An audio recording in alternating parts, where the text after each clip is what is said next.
Welcome to ClueCon Weekly. Join us every Wednesday to learn about the latest cutting-edge developments in the real-time communications industry. ClueCon Weekly is brought to you by FreeSwitch Solutions. Get support and professional services directly from the creators of the FreeSwitch open source project, solving your issues in the most efficient, stable, and scalable way possible. Get the FreeSwitch advantage. Visit freeswitch.com. Also brought to you by ClueCon, the premier technology conference for developers by developers. Join us every summer in Chicago.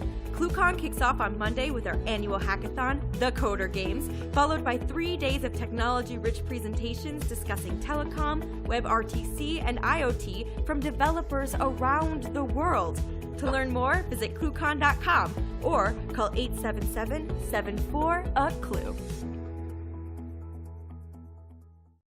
And welcome to ClueCon Weekly. Today is the 1st of August, and fresh off of ClueCon, we've got a lot of things that'll be going on today. First off, we've got Mr. Andy Abramson. He's going to be joining us today and having a good conversation with Mike. For you guys that don't know Andy, he's with Comunicano.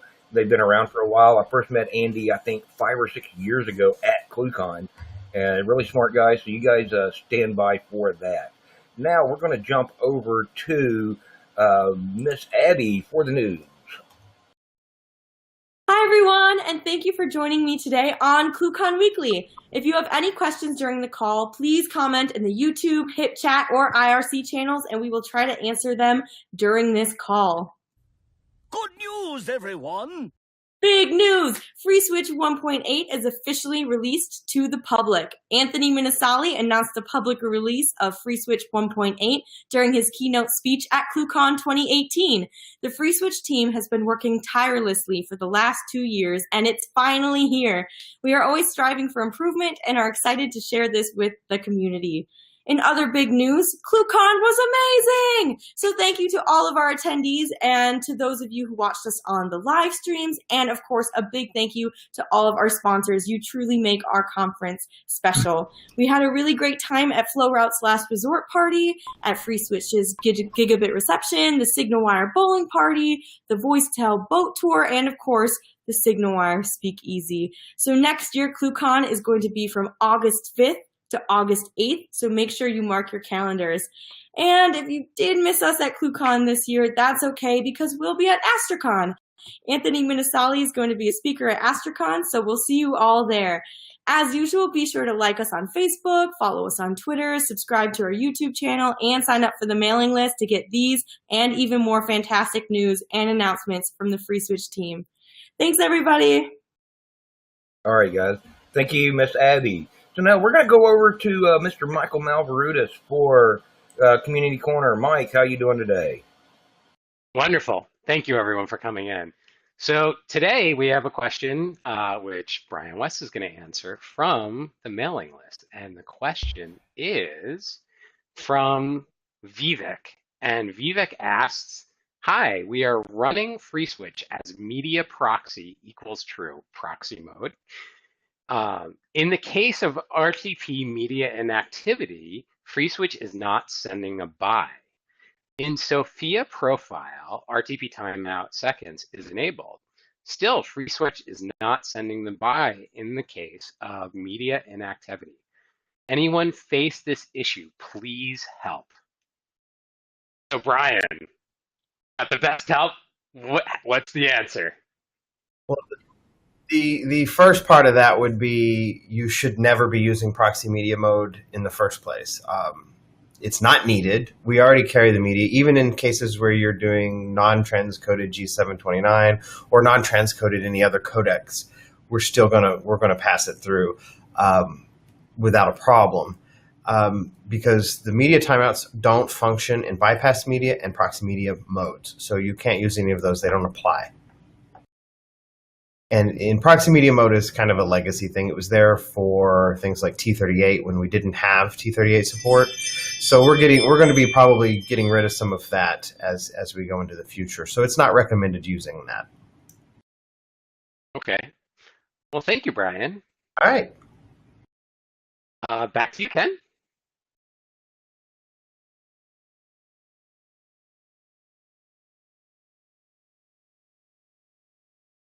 And today we have, again, Andy Abramson from Comunicano. And Andy, what are we going to be talking about today? We're going to talk about whatever you want to talk about, Michael. I mean, you're from my old stomping grounds. I'm from Philly. You're from Jersey, so we can talk about the Jersey Shore. We can talk about going into Manhattan and having some fun. We can talk about whatever. Okay, well, let's start with talking about telecom. Telecom sounds like I mean, we're both into it, aren't we? I mean, we deal with it. We like it. I've been writing a blog. Well, I've been writing a blog for, 15 years called VoIPWatch. And I've been in the telecom space since 1999.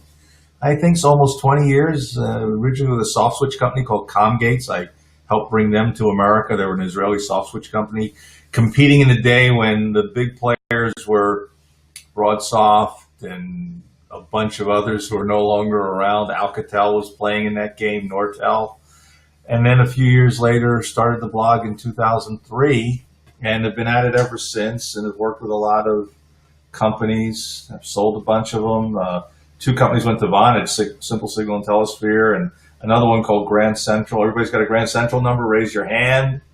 That was another one. Or even better known as Google Voice, right? Now known as Google Voice. And then, ironically, Global IP Solutions was also bought by Google, and they were another client of mine. So we've had a lot of fun in the telecom space, bunch of exits, a lot of companies that take part in ClueCon as well. TruePhone and FlowRoute are two that come immediately to mind. So been around. So what do you believe is the future of telecommunications, being in the field so long and having such an in-depth knowledge of it? Well, let me consult the crystal ball. Hold on. Okay. Crystal ball's telling me a few things. First thing is that artificial intelligence is going to replace a lot of what we're doing today. And it's going to make telecommunications better. And some of it may even be based on the blockchain, believe it or not. They may tie the two things together and make it work better and safer and more secure. But a lot of routine tasks that are now handled by people, or a lot of time that's wasted by people on calls, will be compressed because artificial intelligence is going to enter the telecom world. We saw Dialpad bought TalkIQ 2 months ago for $50 million. Last week at Google Next, while we were all in Chicago at ClueCon, everybody was in San Francisco from different companies. As Cisco announced they're going to ride on the Google Contact Center AI, then Vonage did, then RingCentral did. So it's a whole bunch of Me Too players. Yeah, you got your Google phone, and somewhere around here I got a Chromebook, and a new one coming tomorrow. But the voice AI platforms are going to really be driving call center activity, contact center activity, where the intelligent agent is prompting you in ways far better than what voice or current decision support systems are. So I was on the phone with a bank this morning, and I asked a question. And the call went to some call center in some third world country, and the guy was like, he kept pausing, and I said, would you stop reading the screen and just tell me the answer, please? It was brutal. It was painful. Well, voice AI is going to help solve that in the call center. What it's also going to do is it's going to be a learning tool. So AI has been around for, it's been sneaking in slowly, and it's been around for a lot longer than people actually have understood. And that was one of the reasons why I held up the phone, because, we started with Siri, right? And that was really kind of the first rounds of AI. Google has its own version. I'm not even sure exactly what it's called in the phones, but, it's not great technology, but, some of the more recent demos that we've seen are a lot better. Well, let's break down AI for a little bit, because all AI is not the same. For starters, AI works off of the concept of big data. You have to have an awful lot of data for the servers to process and the programs to go through. The next thing you have is, at the very basic level, you have machine learning, where the machine learns from the input it receives and the right outcomes being achieved. It throws the bad stuff away and it only keeps the good. Every time it hears something bad, it says, no, that's part of the bad pile. I don't want to go in that direction. It's kind of like you're playing baseball and the batters on, you got batters on first and second, and it's 2-man out. And the last thing you want to do is hit in the infield. You want to try and get a little liner right in the outfield so that second baseman can make it all the way in. Well, every once in a while you're going to bunt. You're going to do a drag bunt. You're going to get down and everybody's going to be safe because no one's expecting that. Well, machine learning is all about what's expected versus the exceptions. The next level you have is NLP, natural language processing. It's taking the normal course of human conversation and processing it to then pull those outcomes. But here's a problem that most of the AI platforms are having today that we're seeing. They don't do very well with accent. They really have a problem. Literally, there's people and they're finding that the problems are largely with Spanish accents and Indian accents are the two biggest problem areas because of non-native speakers. And that's who's really starting to cause them problems. And the machine's going to learn that. And then at the third level, the higher level, is a neural network. And that would be the equivalent of taking Michael Mavroudis and creating a Jersey Mike neural so that every time certain things happen in the call center space or in the voice communication space, it knows what to do because Michael knows everything. But the thing is, how does it know which data is the good data and which ones the inappropriate data? I think that's one of the hardest things is filtering through such massive amounts of data. It's processing what's correct and what's not. And so that's kind of sometimes how we find some of these quirks in the systems, right? Well, that's what James Tagg's trying to do with Sen AI. James was at ClueCon last week talking about that, and he actually gave a demonstration. And I pointed out to him a couple errors, like I asked Sen AI who invented the touchscreen for industrial use, and it said Linus Torvalds. I said, James, obviously your own AI doesn't know you. And he goes, oh, I'll have to fix the logs. And there's going to be human intervention to fix it. And that's how it all works. No one's giving the AI complete control. We're not at HAL or HAL 2000. Everyone ever wondered how they came up with the name HAL for 2001 Space Odyssey? It was one letter before IBM, H before I, A before B, and L before M. Oh, wow. I did not know that. Well, have you ever seen the arrow in the FedEx logo? No. Okay, so do tell. Bring up the FedEx logo, and that's an optical illusion. There's an arrow in the FedEx logo. I could share my screen, but I haven't ever done it in this conference, so I'm concerned about trying to. But maybe you could. So how is it that you learn all? Where do you pick up all this stuff? These little interesting tidbits. I never play Trivial Pursuits. I just know. It's like, I have an AI brain. It comes in. But seriously. So I think we should base all AI based on your brain. There you go. Can I get a royalty payment on that, please?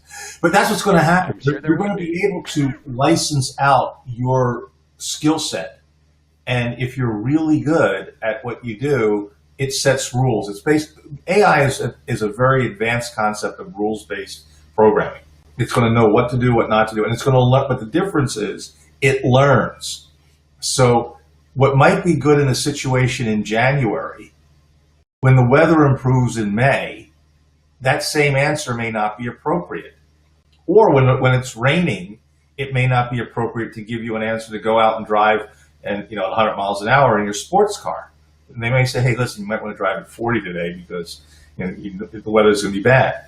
There's going to be a lot of thinking that goes in. If you look at like the Tesla and it's doing a lot of processing, but sooner or later there's going to be some AI laid into the Tesla's autonomous drive that's going to make some decisions the same way we now get told if you use Waze or Google Maps, don't take Route 4 today, take Route 80.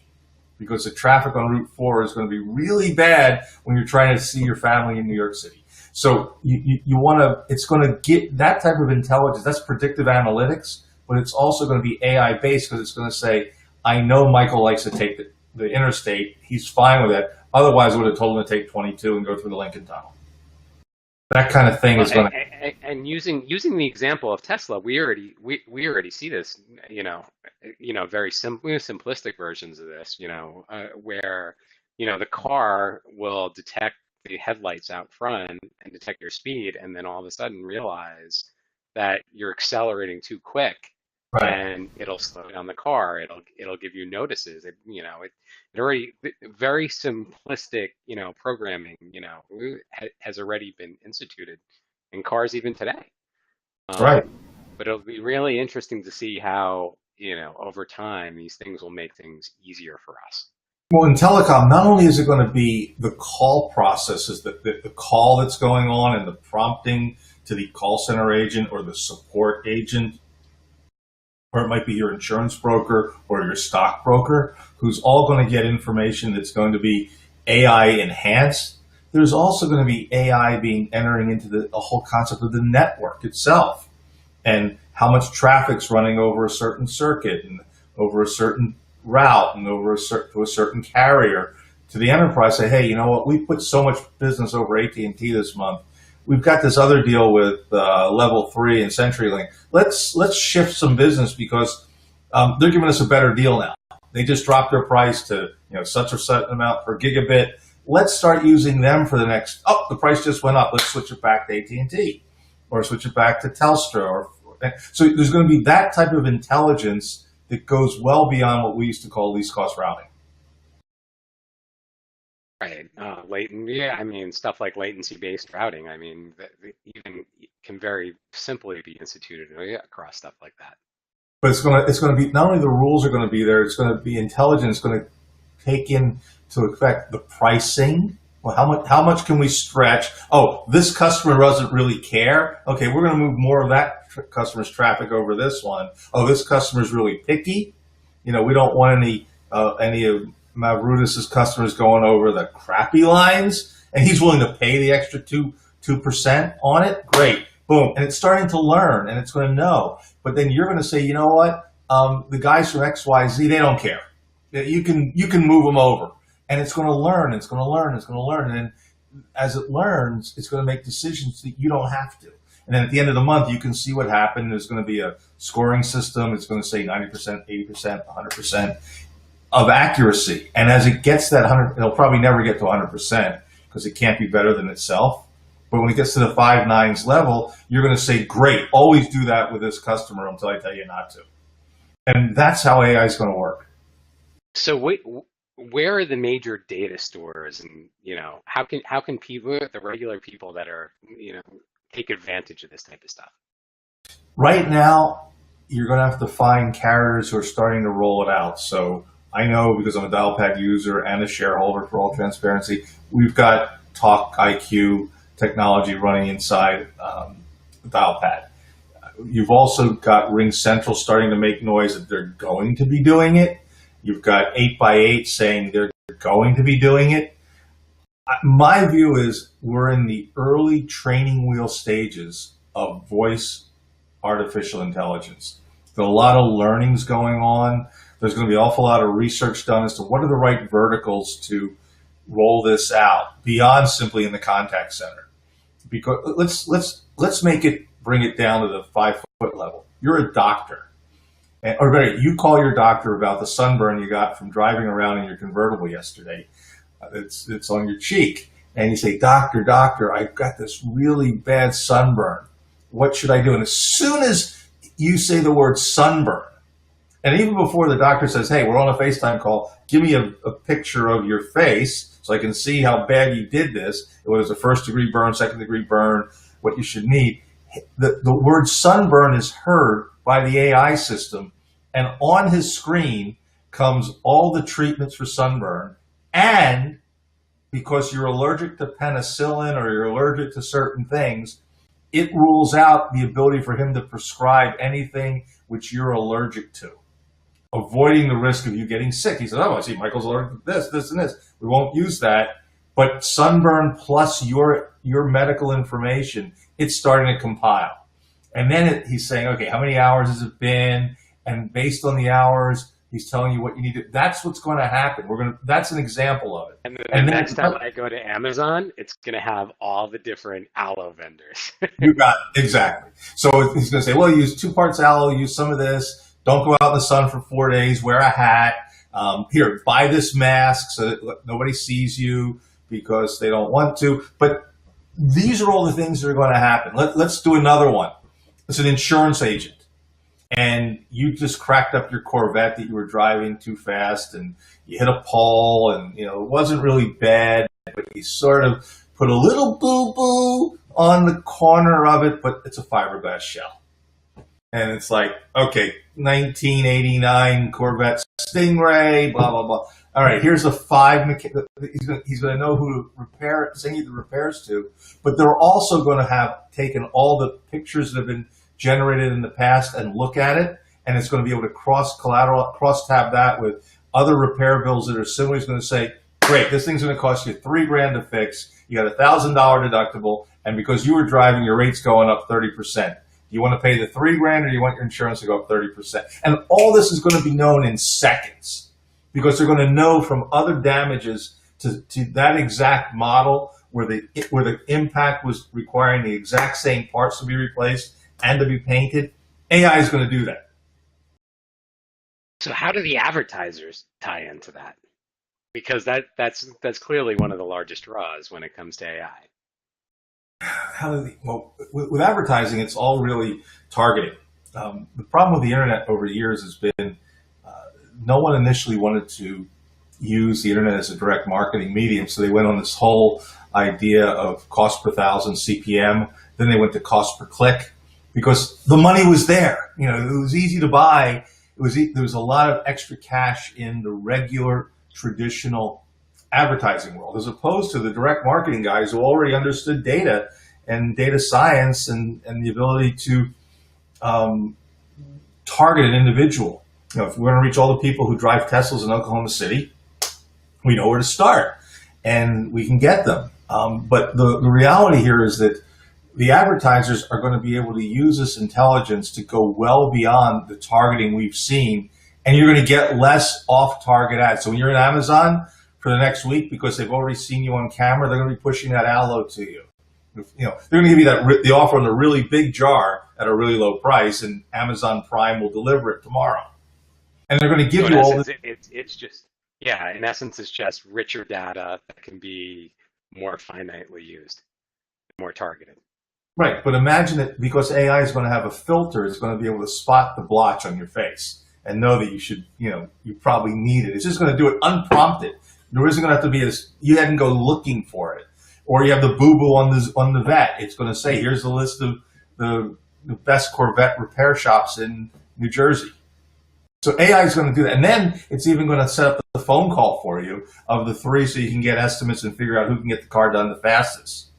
And it's also going to then bring up 3 people from each mechanic who've had work done, so you can say, do I want to take it to Brian's auto repair, or do I want to take it to Anthony's auto repair, or Abby's shop? It's going to help you make all those decisions. So how would one start leveraging this type of technology? Does this kind of somehow turn into like a CPaaS scenario or something like that? It's definitely going to be a platform as a service or a software as a service model. Because what's going to happen is instances are going to get spun up and then they're going to spin down when they're not in use. So it's not going to be a premise-based, server-based, hosted environment. It's definitely going to be cloud. It's likely going to take part in some type of software-defined network architecture.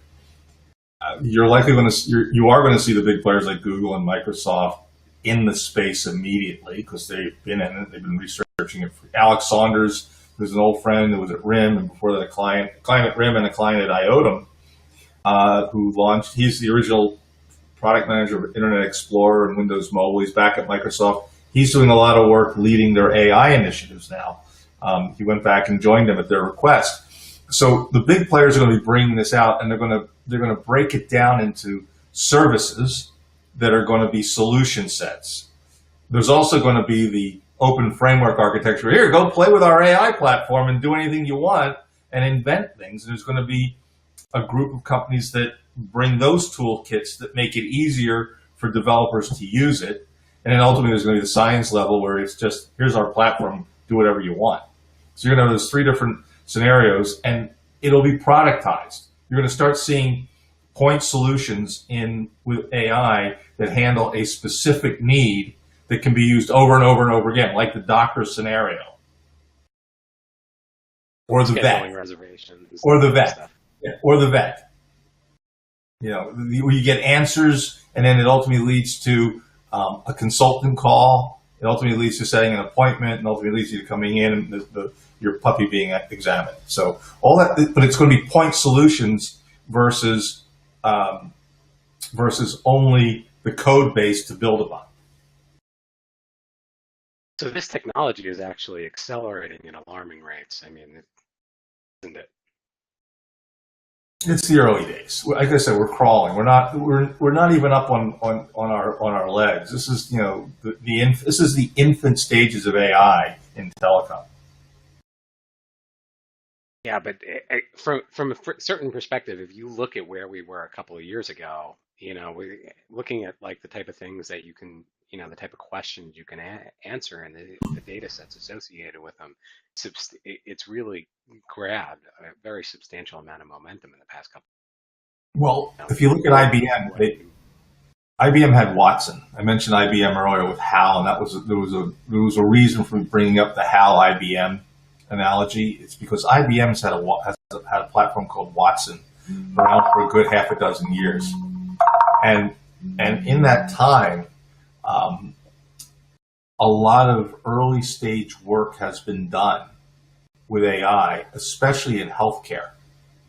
You know, so there's a need to see it get beyond healthcare, and that need is starting to happen in different industries. Telecom is just one. I mean, you're seeing it in manufacturing, you're seeing it in avionics, you're seeing it in automotive. AI is going to become an operating system in a lot of ways onto its own. So do we have to worry about the computers taking over, like Skynet? Well, I think first the Borg has already taken over, judging by what's coming out of your ear. And you know, the whole idea of the Borg and I mean, it's really interesting. You know, if you look at all the advancements in technology, they're all part of Star Trek. The flip phone, the tricorder, video calling. And it's just amazing because we watched these shows as kids, and they appeared at the time like impossible technologies, and they're really all coming around now. We still don't have the transporter, and no one's even come close to even transporting a mouse that way. And we don't have warp speed. We haven't identified Klingons or Borg residents yet among us. Give it a couple of years. Other than the people walking around Greenwich Village and in the East Village at night sometimes, or in San Francisco. But if you think about that 60s when Star Trek came on, we're not talking around the 60s or early 70s when it came on. We're talking, it came out at the same time as Monday Night Football. And if you look at the advancements in technology, just in telecommunications alone, we have moved a lot further ahead because of Star Trek than the NFL has because of Monday Night Football. There's just no comparison about how much further we as a society. But Gene Roddenberry, who was the executive producer and mind behind, he had things like artificial intelligence already in there. They would say computer, and computer is Alexa.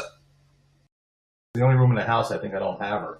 But literally, when James T. Kirk or Spock or Scotty would say computer, the computer would respond. That's Alexa. That's Siri. That's Cortina. We are not that far off in years, and look at the advancements. Our computers today that we carry around in our iPhones and everything else in your Pixel is 1,000 times more powerful than the computers that used to sit on our desk in 1980. I remember having like a 256K memory, and I thought that was a lot. When they announced 512, when I had a modem that was doing, I forget how little it was, how slow it was, 14.4 or 9600 baud.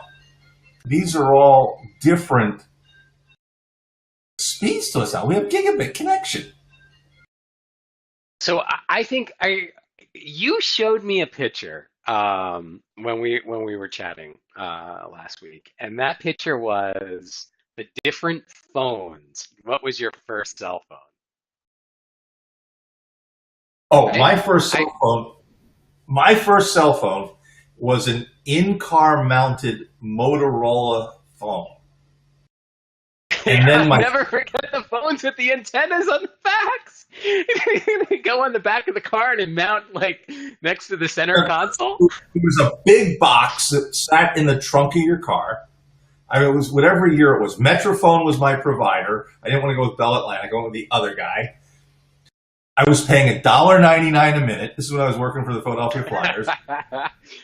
$1.99 a minute, and calls to people on the same network were like 99 cents after you went through your first hour, which was like, because your calls were always dropping. And then something came out from a company in England called a Technophone. And it was this phone that was about yay big, and it could fit in my pocket, and I had a battery that was about that thick that I would change.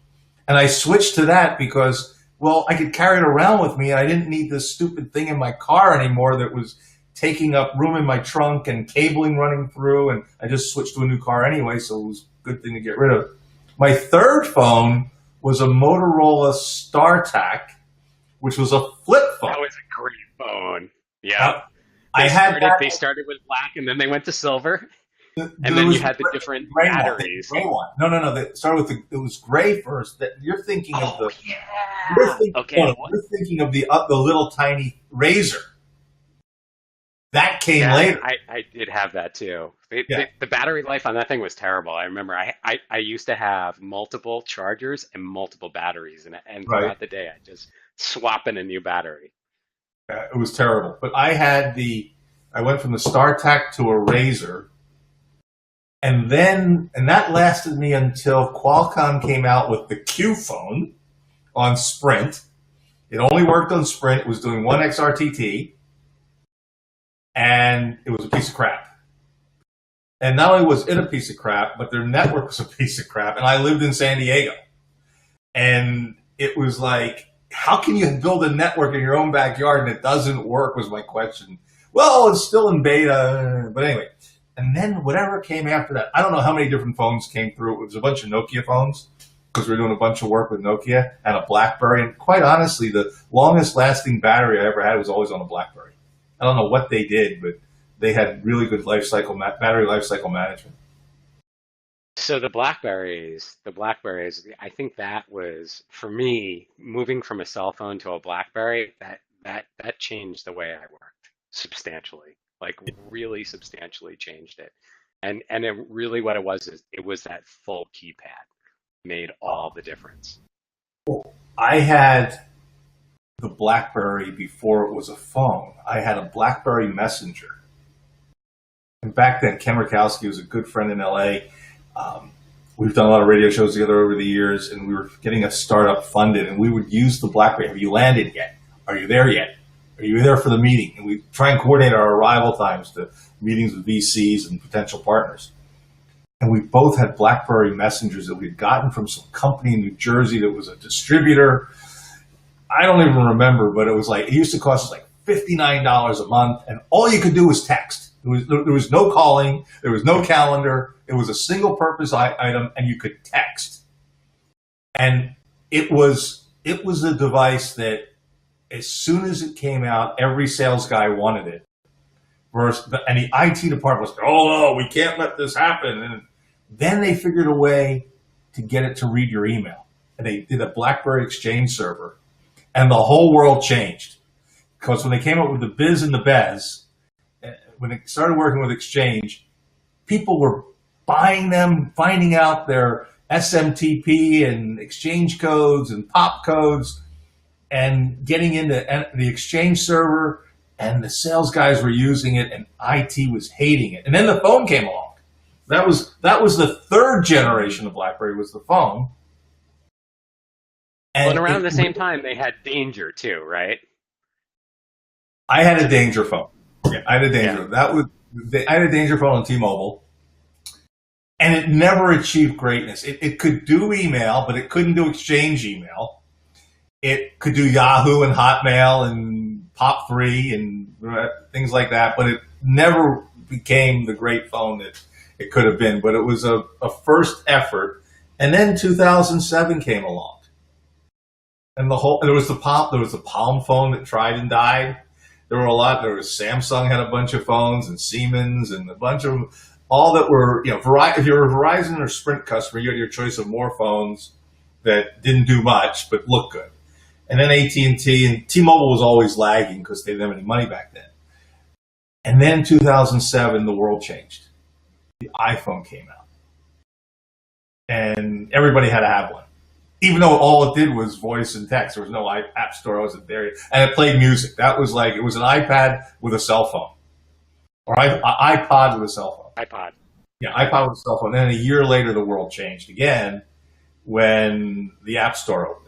And that literally, and the sad thing is BlackBerry had an app store for years and no one even knew it was there. Nokia through their Symbian app store was there. There was no excitement around it. And Steve Jobs figured out how to make it easy, and look at all the billions that have been made by people since then. And nothing's really changed. They're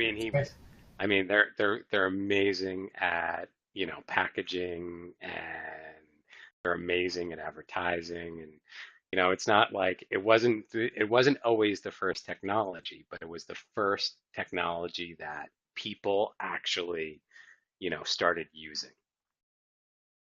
It was mass adoption.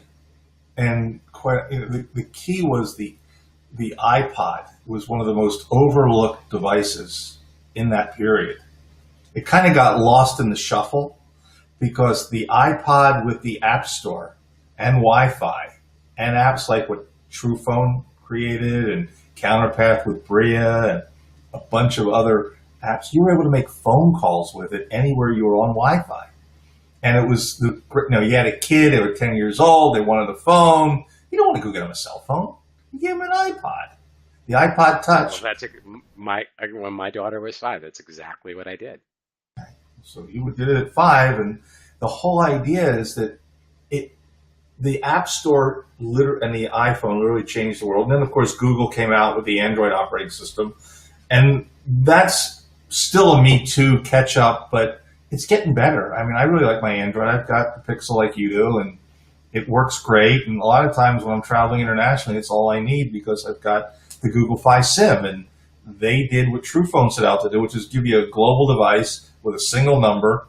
I wish they could sell me numbers internationally so I could make it easy for my friends to call me without them having to call a U.S. number. But, hey, they can call us cheaper than we can call them.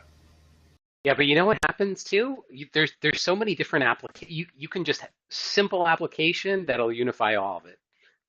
And you don't need the phone numbers. Like, that the concept of the phone numbers really kind of becoming. Yeah, I was talking to Eric Lagerway today. Eric Lagerway's founder of Counterpath and some a lot. We were doing a call on WhatsApp. He sent me a text last night, can you talk? And I said, yeah. And we're on what? He goes, what's your WhatsApp? So I gave him my WhatsApp number, and he's in Canada and I'm in the US, and we talked for over an hour last night and today using WhatsApp. And I talked to people using Messenger, and I don't know how many people use regular phone numbers anymore.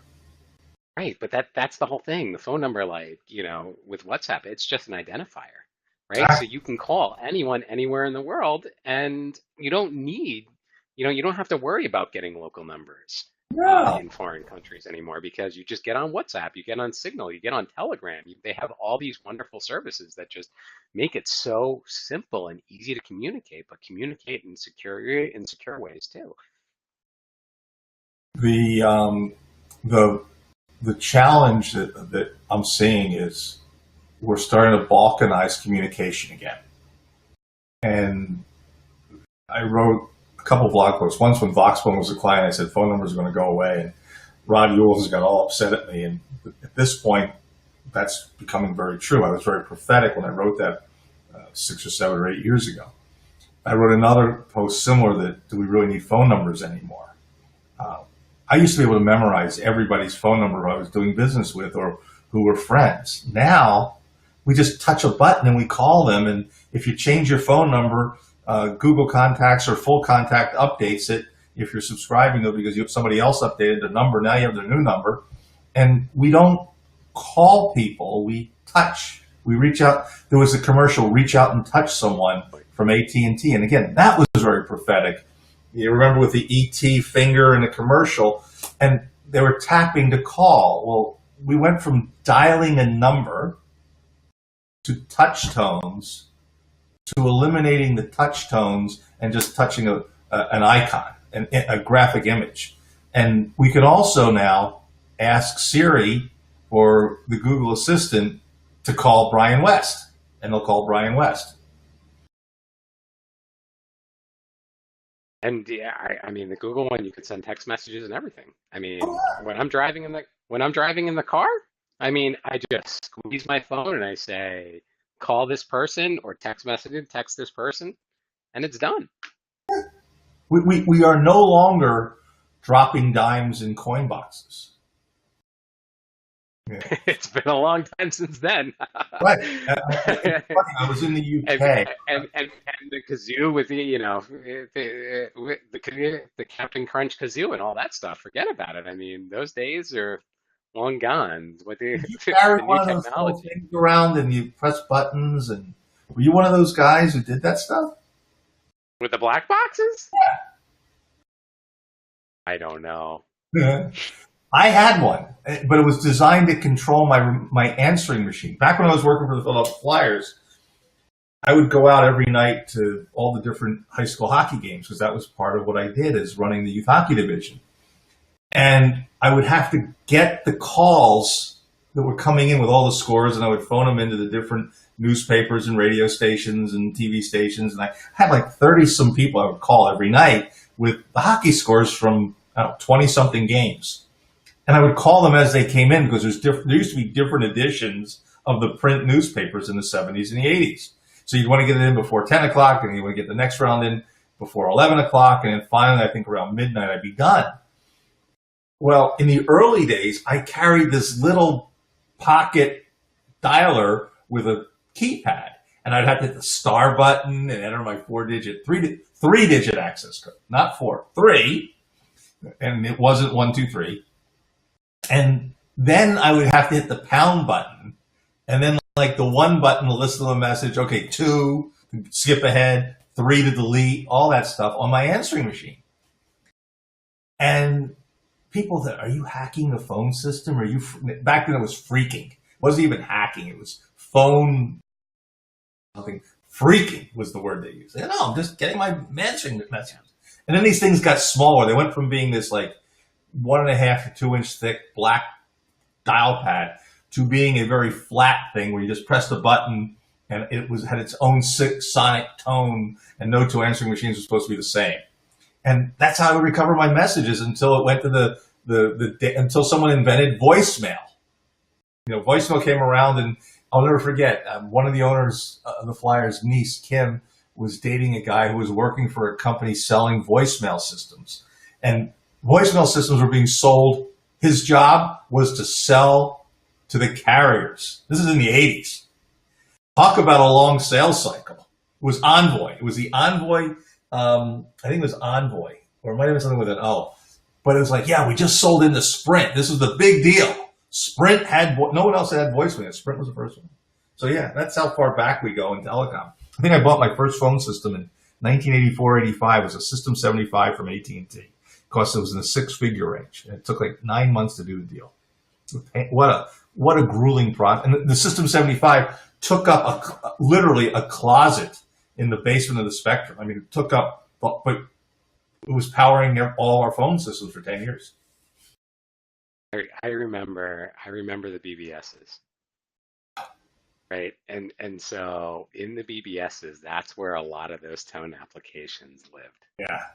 You go down to the download section, they'd have them all there, and but they'd all be there. They'd all be there.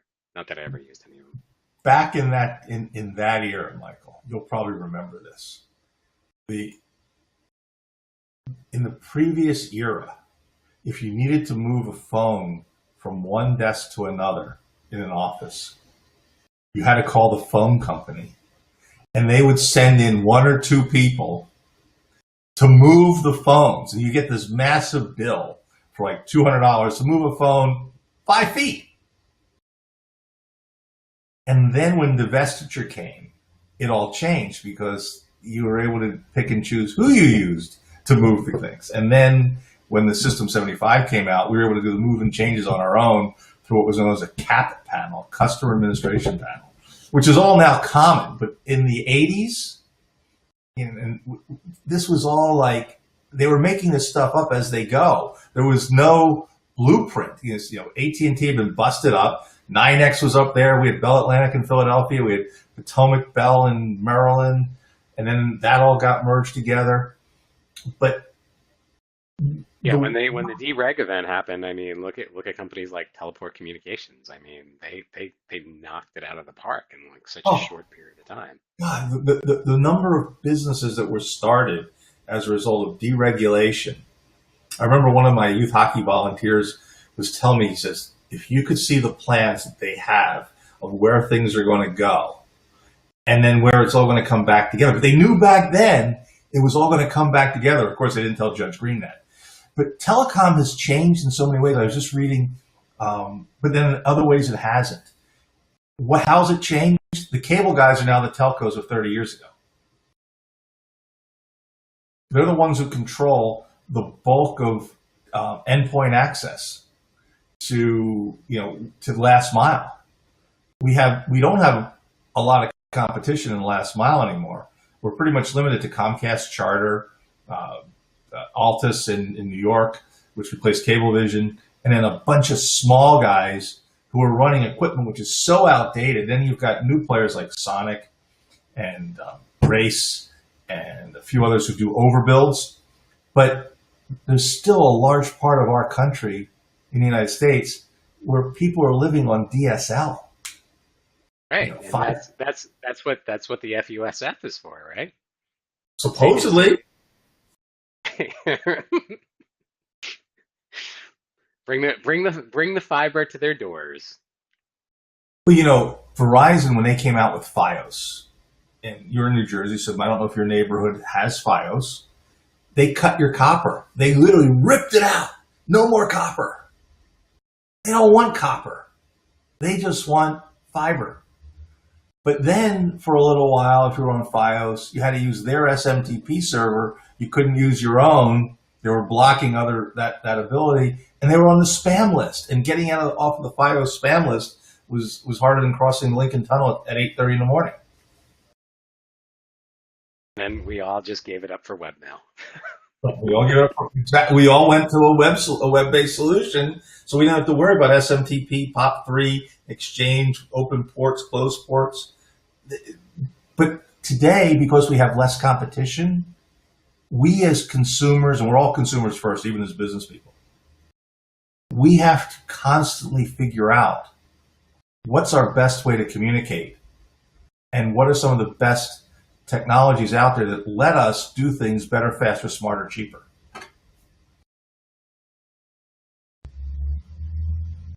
So, Andy, it was great having you come in. It's a blast. Absolutely. This is probably one of the more fun conversations I've had in a while. So we got to have you come in soon again.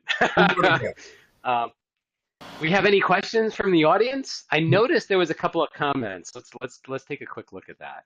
Michael, I think we did our version of Seinfeld tonight. It'd be nice if you were back down in Philly again. I'd come visit you for sure. I'll be in Philly soon. Don't worry, and I'll come up to the city. It's a flight, but but if we go to Philly, we have to have cheesesteaks and Chinese food.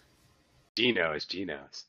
Definitely Geno's over Pat's, but Kevin Toffel, who writes the Chromebook newsletter now, who used to be at Gigo and was a good friend, he and I go to D'Alessandro's, off of, but I hear it got sold. I still keep my tabs on my Philly cheesesteaks and hoagie guys.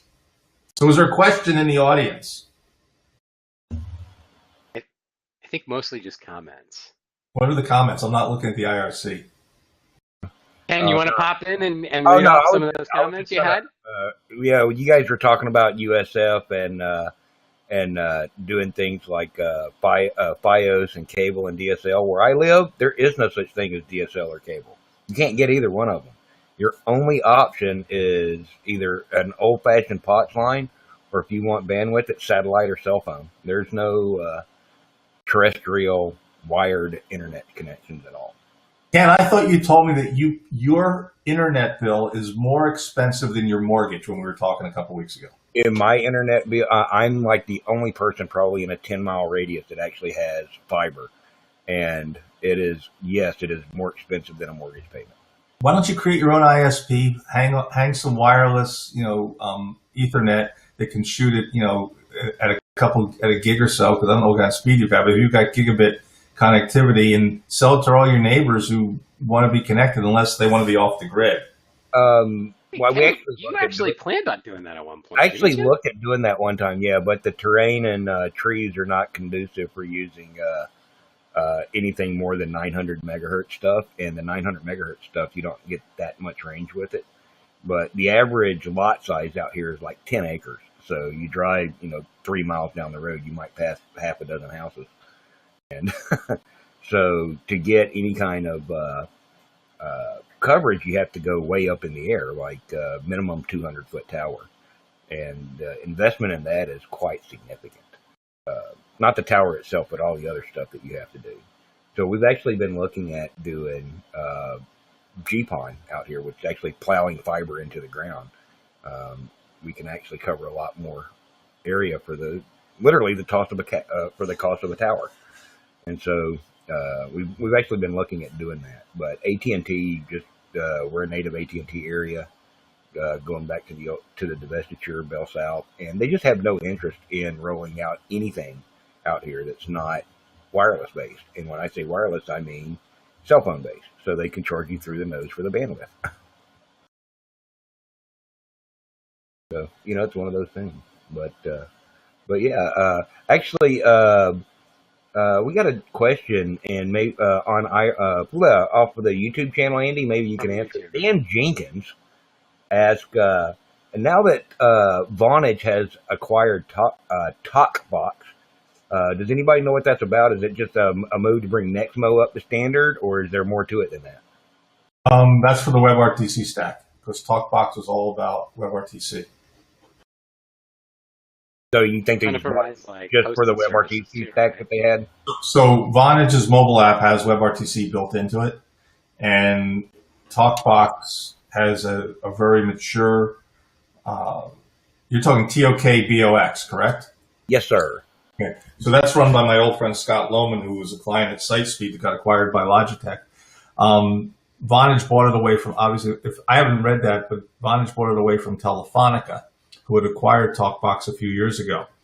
TalkBox's basic value proposition was a very mature, enterprise-grade WebRTC full stack service, including the cloud architecture to deliver it.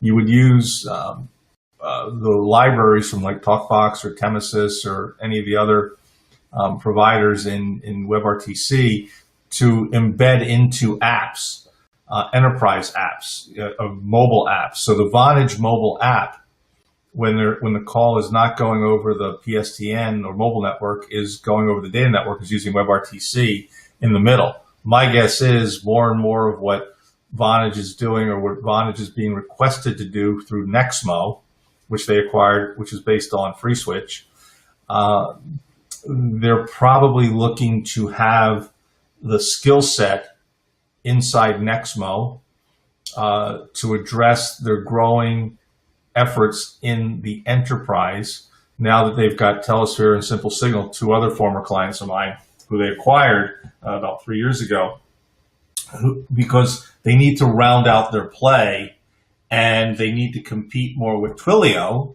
which already has a WebRTC stack. So that's what I think it's all about. Get that, Dan? Cool. Thank you, Andy. You're welcome. Dan, you can reach me personally, and I'll try and help you out any way I can on that. Okay, Ken, back to you. All right. Thank you very much, Mr. Abramson. And Jersey Mike, always a pleasure to see you guys out here. So next week, guys, let's see here. Wow, I lost it. We've got some more stuff coming up. We do have a guest for next week, and I have lost my calendar page. How about that? But we'll be back here at 1 p.m. Eastern on the 8th. So you guys come back in here and join us. If you guys didn't get to make it to ClueCon, you check that out. There'll be some more information on the follow-up for that coming up. After Anthony, Mike, Brian, Sharon, and Tony, and the rest of the team, they've had a chance to recuperate because I know those guys are extremely tired this week. So we'll see you guys next week, and have a good weekend. You've been watching ClueCon Weekly. Tune in every Wednesday at 12 p.m. Central. Keep up with the latest happenings by subscribing to our YouTube channel, follow us on Facebook and Twitter, or visit us at freeswitch.com.